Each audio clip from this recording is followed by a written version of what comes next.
Македонија се искачи 4 места на индексот на просперитет на британскиот институт Легатум. Новата позиција на 65-то место во светот ја смести Македонија зад Бугарија и Грција, кои се на 51-то, односно 49-то место, а во регионот е пред Србија, која е на 73-та позиција, Албанија 83-та и Босна 86-та. Индексот на просперитет на Легатум ги мери податоците на 142 држави и ги подредува во неколку категории: економски просперитет, предприемаштво и можности за напредување, владење, образование, здравство, безбедност, лични слободи и општествен капитал.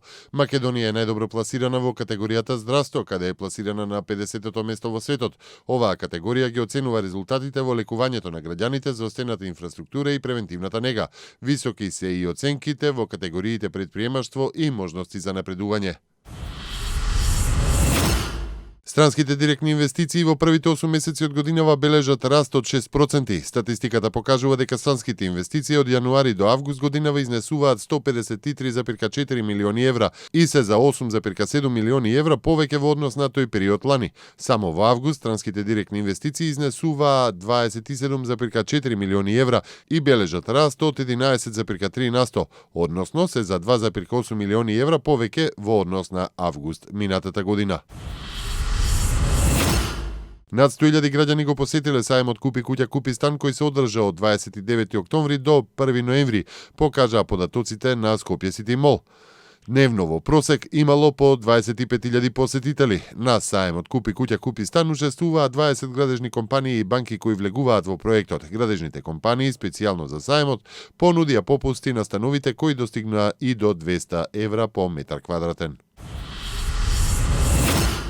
Министерот за образование и наука Абдулаким Адеми апелира училиштето 11 октомври и родителите да ги почитуваат законите и постапките.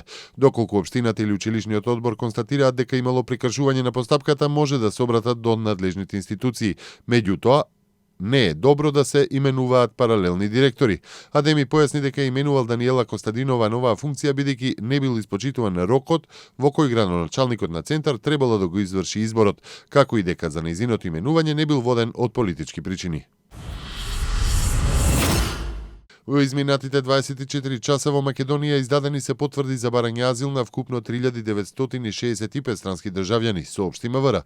Најбројни се државјаните на Сирија 2144, од Авганистан 1153, Ирак 351, додека другите се во помал број.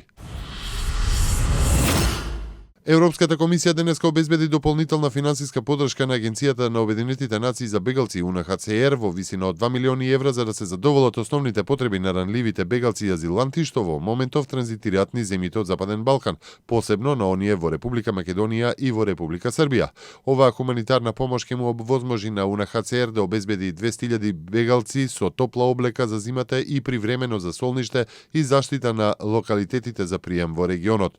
Ова финансирање на УНХЦР се смета за дел од пакетот најавена помош од 17 милиони евра за Србија и за Македонија. Европската комисија соопшти и дека обезбедила 62 милиони евра за сириските бегалци кои ги напуштиле домовите, но останале во татковината.